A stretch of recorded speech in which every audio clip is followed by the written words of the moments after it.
it made it a lot easier. All right, so test concept. You build it in the burrito. What is it? Did you name it at first, or was it just part of the burrito? Yeah, it was called Sub-Zero. So what we did is, what I did is part of that surveying process is I asked people. I had like 10 names, and one of them was Sub-Zero. And what I learned from New York Burrito is New York Burrito it really should have been called Deli Style Wraps. And they on their website even they talked about this. They said, well, New York means deli, and burrito means wraps. Well, the problem was that nobody could make the leap. And what I learned is my original the original name was Sub-Zero Cryo Creamery because I was trying to play off on the cryogenics. Right. And I figured there was enough people that had watched science fiction movies that they knew what cryo meant. Well, the fact is they didn't. Right. And so what I learned from New York Burrito and really from this was that you had to make the name dead simple. You have to tell people right out what it is.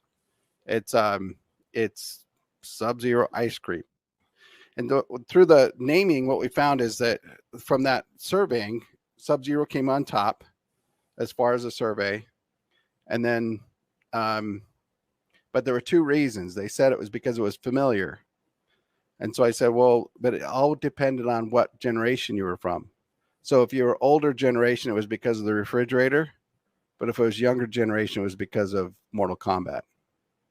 Interesting. And recently we actually have had interactions with Mortal Kombat as a brand. And so so we'll probably be doing some Mortal Kombat flavors.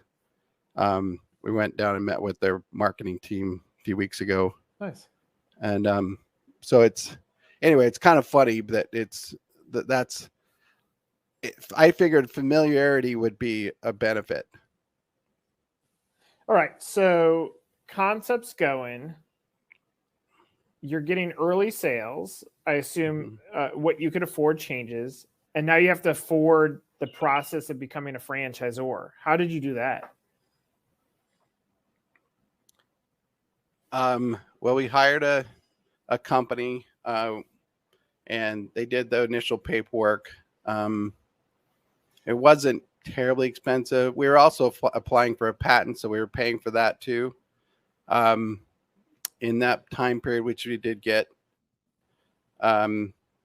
So we, but I was doing a lot of that work myself.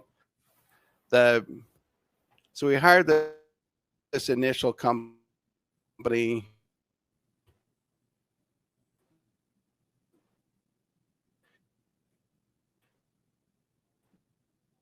They didn't do a great job, so we moved over to I was getting deployed again in 2010. So we brought on a partner. They helped us rework a lot of the manuals, and then we separated in 2012. So we've been on our own since. So it was the question was like, how did I afford it? I'm not sure what was the no, it's more of the process. Like you decide you're going to do this, you just continue to